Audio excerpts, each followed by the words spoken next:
उत्तर प्रदेश के बरेली में महिलाओं की सिलसिलेवार हत्या करने वाले साइको किलर को पुलिस ने गिरफ्तार कर लिया है। उसने 6 महिलाओं की हत्या करने की बात भी कबूल की। आरोपी से पूछताछ की जा रही है। एसएसपी अनुराग आर्य ने 3 दिन पहले ही पुलिस ने उसका स्केच जारी कराया। शाही शीशगढ़ क्षेत्र में जून 2023 से जुलाई 2024 तक हो चुकी है 10 महिलाओं की हत्या।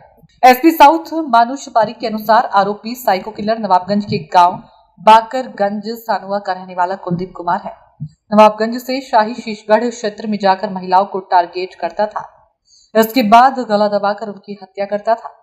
आरोपी की उम्र करीब 30 साल है। सभी घटनाएं उसने शाही शीशगढ़ क्षेत्र में की। पुलिस ने साइको किलर को गिरफ्तार करने के बाद घटनास्थल पर ले जाकर उससे पूछताछ की। सभी महिलाओं की हत्या के बारे में डिटेल में जानकारी की। किलर ने पूछताछ में बताया कि वो सौतेली मां के व्यवहार से साइको बन गया था। नवाबगंज का रहने वाले कुलदीप ने पुलिस पूछताछ में बताया कि उसका परिवार खेती बाड़ी करता है और उसके पिता की मौत हो चुकी है। जब वह छोटा था तो उसकी मां की मौत हो गई थी। वह सौतेली मां के व्यवहार से बहुत दुखी था। सौतेली मां उसका उत्पीड़न करती थी, उसे खाना तक भी नहीं देती थी। बात बात में झगड़ा कर उसका गला दबाने की कोशिश करती थी। इस वजह से उसे सनक सवार हो गई। महिलाओं को लेकर उसमें हिंसा और गुस्सा बढ़ता गया, जिसकी वजह से वह साइको किलर बन गया। बरेली के एसएसपी अनुराग आर्य ने प्रेस कॉन्फ्रेंस करके बताया कि आरोपी को महिलाओं को लेकर कुंठा है। वो महिलाओं से बातचीत करता है, फिर उनसे सेक्स करने को कहता था। मना करने पर साड़ी से गला दबाकर हत्या कर देता था। सभी महिलाओं की साड़ी से गला घोंटकर हत्या की गई। आरोपी ने 6 घटनाओं को कबूला। कितनी घटनाएं इसने की? जैसा कि आप सभी अवगत हैं कि वर्ष 2023 और इस वर्ष जुलाई 2024 में थाना शीशगढ़ और थाना शाही अंतर्गत कुल 6 महिलाओं की हत्याओं के केसेस दर्ज थे 302 आईपीसी के अंतर्गत, जिनका अनावरण नहीं हुआ था। हम लोगों ने इसके लिए, इनके अनावरण के लिए एक टीम गठित की थी और उस टीम को एक ऑपरेशन तलाश का टारगेट दिया गया था, जिसमें हम लोगों को पकड़ना था उस व्यक्ति को या उन व्यक्तियों को जिनके द्वारा ये घटनाएं कारित की गई हैं। हम लोगों ने आज इन घटनाओं का अनावरण करते हुए अभियुक्त को गिरफ्तार किया है। इन सभी घटनाओं में एक ही अभियुक्त शामिल था, जिसका नाम है कुलदीप पुत्र बाबूराम। कुलदीप पुत्र बाबूराम गांव बाकरगंज, थाना नवाबगंज, जनपद बरेली का ये रहने वाला है। इसकी उम्र लगभग 35 वर्ष है। इससे कल शाम को 6 बजे इसको गिरफ्तार किया गया है पुलिस के द्वारा। तब से लेकर अब तक इससे पूछताछ की गई है। पूछताछ में तथ्य प्रकाश में आए हैं कि इसके द्वारा ये 6 की 6 घटनाएं कारित की गई। इन 6 घटना स्थलों पे ये पुलिस को लेके गया है। इसके द्वारा एग्जैक्ट घटनास्थल दिखाया गया है कि किस जगह पे इसने घटना कारित की। घटना कारित करने का तरीका भी इसके द्वारा बताया गया है। उन सब की हम लोगों ने वीडियोग्राफी की है, जो कि एविडेंस के रूप में विवेचना के दौरान इस्तेमाल किया जाएगा। इसका जो पारिवारिक बैकग्राउंड है वो ये पता चला है कि इसके पिताजी की 2 शादियां हुई थी और जो इसकी सगी माँ थी उनके साथ इसके पिताजी के द्वारा मारपीट की जाती थी। कुछ समय ऐसा था जब इसकी सगी माँ और सौतेली माँ दोनों उसी घर में रहती थी। उस दौरान इसके पिताजी के द्वारा इसकी माँ के साथ मारपीट की गई, कई बार मारपीट की गई, जिसके लिए अपनी सौतेली माँ को दोषी मानता था। उसके बाद वर्ष 2014 में इसकी शादी हुई। इसका जो हिंसक नेचर था वो अपनी पत्नी के साथ भी जारी रहा और कई बार ऐसा हुआ कि ये हिंसक हुआ और इसने अपनी पत्नी के गले को भी दबाने का प्रयास किया। ये उनसे बातचीत में ये बात तस्दीक हुई है, जिसके फलस्वरूप इसकी पत्नी इसको कुछ साल बाद छोड़ के चली गई और उसके बाद महिलाओं के प्रति इसके दिमाग में द्वेष और कुंठा और अधिक बढ़ गई। जो पिछले 1-1.25 साल में इसके द्वारा घटनाएं की गई हैं, उसके बारे में इसके ये लगभग एक ही एरिया है जिसमें घटनाएं कारित हुई, 6 की 6 घटनाएं। वहीं पे 3 गांव हैं। उन 3 गांव में इसकी 2 गांव में इसकी बहनें हैं और एक गांव में इसके एक रिश्तेदार हैं। ये उन 3 में से किसी एक गांव में अपना ठिकाना ढूंढता था और उसके बाद क्योंकि ये वहाँ लोकल रहने वाला है, वहाँ का एरिया बहुत अच्छे से जानता है, तो दिन में ये पगडंडियों के रास्ते, चक्रोड़ के रास्ते खेत घूमता था और ऐसा स्थान चिन्हित करके ये देखता बेसिकली ये था कि किस खेत में अकेली महिला है जो काम कर रही है, क्योंकि दिन में महिलाएं अक्सर जाती हैं चारा काटने के लिए या खेत में काम करने के लिए, और ऐसी महिलाओं को टारगेट करके ये उनके पास पहुंचता था। या अगर इसको कहीं पगडंडी पे रास्ते पे महिला मिली तो ये महिलाओं से बातचीत करने में बहुत सहज तरीके से बातचीत करता है।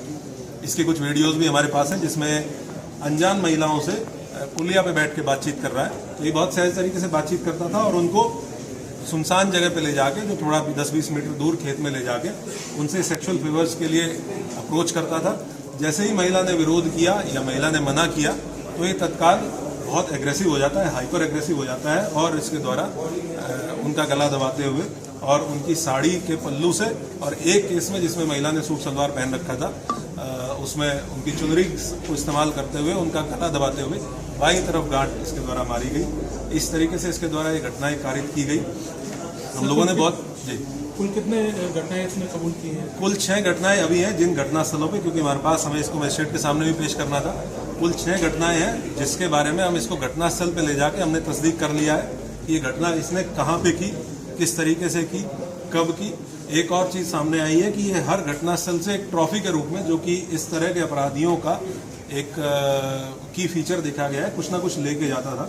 और उसमें ये 2 केसेस में जो हसिया महिला के पास थी, महिला ने जब विरोध किया तो उसी हसिया को ये लेके गया, वो दोनों बरामद कर ली गई है।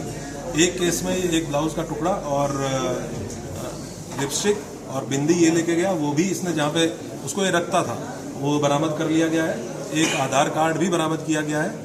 अभी हम लोग इससे और विस्तृत पूछताछ करेंगे।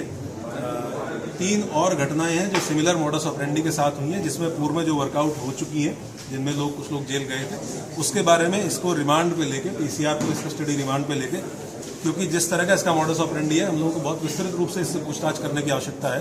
तो हम पीसीआर पे रिक्वेस्ट करके और तब इससे और डीपली पूछताछ की जाएगी और घटनास्थलों पे भी इसको लेके जाएंगे। कप्तान साहब, एक साल से लगातार एक व्यक्ति इस तरीके की घटनाएं कर रहा है। आस पड़ोस के गांव में 3 रिश्तेदारी के घरों में भी लगातार एक घटना के बाद दूसरी जगह तीसरी जगह रुक रहा है। तो इतना ज्यादा सेंसिटिव मामला होने उन लोगों को कुछ पता ही नहीं लगा कि ये व्यक्ति क्यों यहाँ रुकता है, कैसे क्या करता है, कहाँ जाता है, कैसे शाम को घर पे आ जाता है वापस। उन लोगों से पूछताछ की तो उन्होंने क्या बताया, कहीं उनका भी कोई रोल है, कोई ऐसी चीज सामने आई? जैसा कि मैंने आपको बताया कि इसकी एक जनरल छवि ये है कि ये शराबी किस्म का आदमी है और ये घूमता रहता है पूरा दिन। सुबह घर से खाना खा के निकलता है और शाम को 7-8 बजे घर वापस पहुंचता है। ज़रूरी नहीं है कि जिस रिश्तेदारी में सुबह था उसी रिश्तेदारी में शाम को पहुंच जाए, दूसरी रिश्तेदारी में शाम को पहुंच जाता है। और महिलाओं के साथ बातचीत करने में और लोगों के साथ बातचीत करने में बहुत सहज है। तो इस वजह से लोगों को इसके ऊपर शक नहीं हुआ। हम लोगों ने बहुत एक्सटेंसिवली बहुत लोगों से बातचीत की, जैसे ठेले वाले हैं, ई रिक्शा वाले हैं, ऑटो वाले हैं जो उसी रूट पर चलते हैं। हमने उनसे बातचीत की कि कभी ये किसी ई रिक्शा में बैठा है। जिसने भी बताया उसने बताया कि साहब पैदल घूमता था और ये खेतों के रास्ते हुए आता था, सड़क क्रॉस करके, मेन रोड पे कभी नहीं चलता था, सड़क क्रॉस करके दूसरी तरफ जाके फिर खेतों के रास्ते कहीं निकल जाता था। तो जनरली इसका नेचर लोगों के साथ व्यवहार सामान्य रूप से अच्छा था। कितनी टीमें लगाई गई थी, सीसीटीवी भी लगाए गए थे? नहीं, इसके ऊपर पूर्व का आपराधिक इतिहास इसका नहीं है। किस तरह से ये हाथ में आया, ये किस तरह से गिरफ्तार किया, कितनी टीमें लगी थी, कितने कैमरे लगाए गए थे? हम लोगों ने पिछले महीने जब घटना हुई 3 जुलाई को, उसके बाद अपने कैंप ऑफिस पे एक वॉर रूम तैयार किया, इसमें जितने लोगों को इन घटनाओं की जानकारी दी उनसे पूरा इनपुट लिया गया। हर आदमी का एक खुला मत लिया गया, ओपिनियन लिया गया कि आपको इस घटना के बारे में क्या लगता है। कुछ ओपिनियन अलग तरह के आए और हम लोगों ने उसमें अलग अलग टीमें बनाई, कुछ इंडिविजुअल घटनाओं पे काम करने के लिए, और 22 टीमें हम लोगों ने कुल लगाई थी इस संभावना पे काम करने के लिए कि ये घटना किसी एक व्यक्ति के द्वारा सारी घटनाएं कारित की गई हैं। पहली बार किसी घटना का मैप बनाया गया था पूरा? जी, हम लोगों ने इसको गूगल मैप का यूज करते हुए पूरी घटनाओं की प्लॉटिंग की।